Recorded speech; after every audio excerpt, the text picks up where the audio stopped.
Hello everyone, welcome back to the channel. In today's video, we are going to talk about the Flux.1 Dev ControlNet Upscaler model, which got released a couple of days back. And this is for the Flux.1 Dev model. So right away, if we go all the way down for the license, you can see that it is falling under the Flux.1 Dev model license.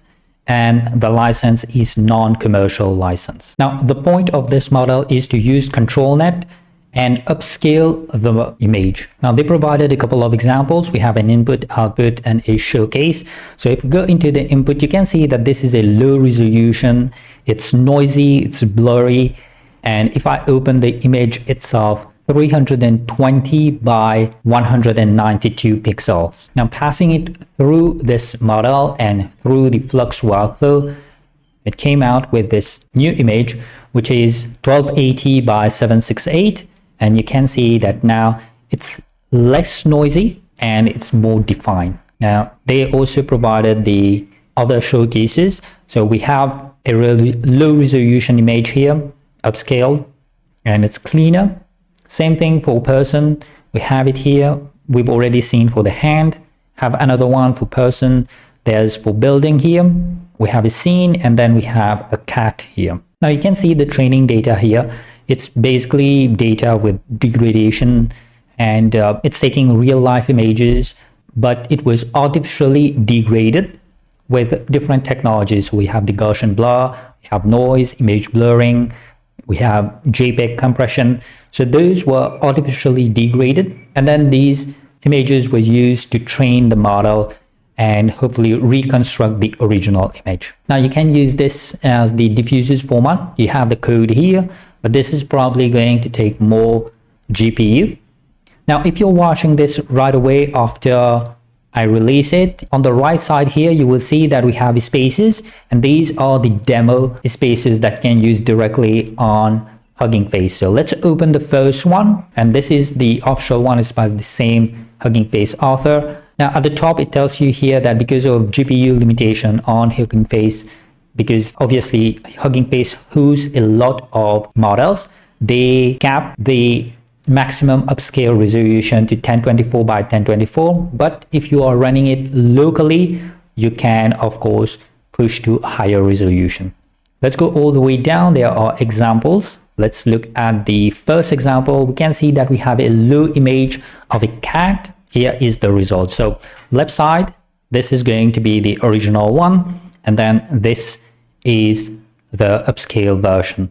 Now at first glance, it's really impressive because it's adding so much detail on pretty much non-existent initial image here. However, a few things I would like to point out that I've noticed is that this ControlNet is also taking into consideration the color information that's in the initial image. So as an example here, we can see the eye here. We have a little bit of yellowish, greenish color, but on the other side here, we don't have the same information. Basically, like we don't even have the color there. When it upscale it, we can see that it got the color here, but for this new eye, we don't have the color. Now we can take this image and we can pass it through existing upscalers. So if you've done SD 1.5 or SDXL, we have Upscaler by model. You can pass it and get an even higher resolution. Let's talk about the different setup that we have here. We have the number of inference steps. This is the steps count, and you can see that it's set up as 28.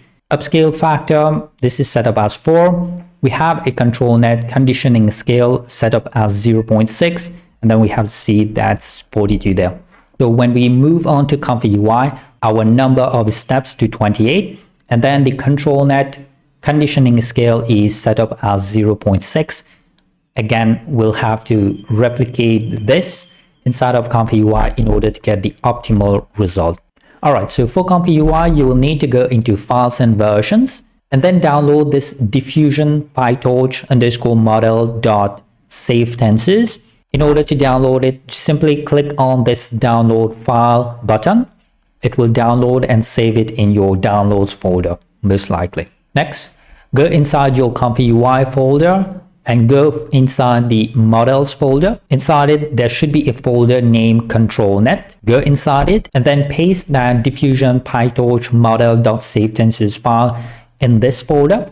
I've renamed mine to Flux.1 Dev ControlNet Upscaler.savetenses. You can do the same thing. Now let's start building the workflow. First, go inside the ComfyUI example page and then find the Flux Dev example. Click on the image, drag it inside of ComfyUI, release. This will load the Flux.1 Dev workflow. Okay, so let's clean up a little bit. I'm just going to remove these nodes. Go on the left side where there's a blank space, double click and type in load ControlNet. Choose the Comfy Core version. Now, from the drop-down list, find the Flux.1 ControlNet Upscaler. That is why I renamed mine, so that can be easily found. Next, take the ControlNet, drag out, and select the ControlNet Apply Advanced one. Now, we can see that this one requires the positive, negative image and a VAE. The VAE will get it from the load VAE. So let's drag this one. The image, we can take it, drag out, release, select a load image. Now we have a positive and a negative. Now in the Flux.1 Dev, we do not have a negative clip text encode, so we'll need to add one. You can click on this one, press Ctrl C to copy, go into a blank space, press and hold down the Ctrl Shift, and then press V. To paste it, it will keep the connection. So you can see it's keeping a connection there. Now we just need to take this conditioning output, send it over to negative like so. So conditioning here, remove the text. This is going to be the negative field, so we don't need anything. You can collapse it by clicking on this icon here. This here is the negative prompt. Now we'll do the same thing for the positive prompt. We'll take the conditioning output from the positive prompt, drag it inside the positive of the apply ControlNet. And then once again, remove everything from the text. You can collapse it if you want to. So the top one is going to be the positive, the bottom one is going to be negative. I'm just going to change the color so that I know this one is negative. Now I'm going to remove this width and height because we'll need to get it from our initial image. We need to maintain the same aspect ratio as the image. So let's drag this here. This is just cleaning up the workflow here. All right, so these were all the inputs. Now for the outputs, we only need to worry about the positive prompt. So this positive prompt will go inside this input for the Flux guidance as conditioning. Now, as always, when it comes to ComfyUI, it's always complicated to follow. So I'm going to leave a link in the description below where you can download this exact workflow. It's going to be images, so you just need to drag those images inside of ComfyUI and it will load the workflow. Now, there's one last thing that we'll need to do. Remember that I deleted the width and height field, so we'll need to add this width and height from our load image node. So take the load image, the image itself, drag out and click on search and search for resize, and make sure that you are selecting the image resize from the essential custom node pack. Now if you do not have this, go inside the manager, click on custom node manager. At the top here, search for essentials and install this one, ComfyUI Essentials. Now, of course, after you install it, you will need to restart and then come back here to find the node. Now we'll take the image output from the resize, send it over to the apply ControlNet. The width is going to go inside a width for the latent, height as well. Now there's one more place here in the model sampling flux. So again, take the width and height, drag it over there. Now one last thing, because I want to maintain the aspect ratio for this image resize, there's a method here that says stretch. Change it to keep proportion. Okay, so now just find a low resolution image. So I'm going to use the example image that they provided. I have the example input here. You can see this is a low resolution image. So I'm going to do what they mentioned there.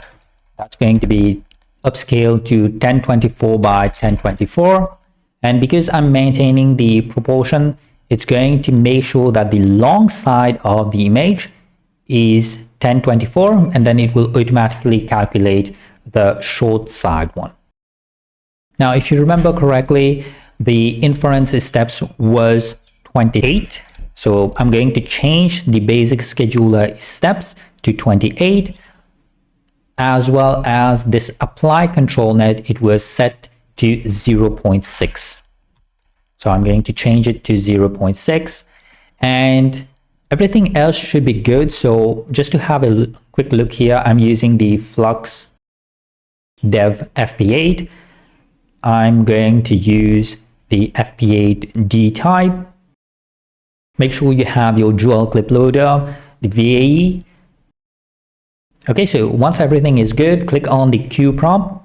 Okay, so it's completed. I'm going to open the initial image, and then let's open this final image. We can see that this is the low resolution image and this is the final upscale version. And this is upscale using the Flux model. It's not using a third-party upscaler like a real GAN or anything like that. So basically Flux is generating these pixels. And because this is Flux, there's one thing that you may have noticed when using Flux is that it will always try to blur the background. And you can see the same thing happening here. When it generated this new image, it blurred the background.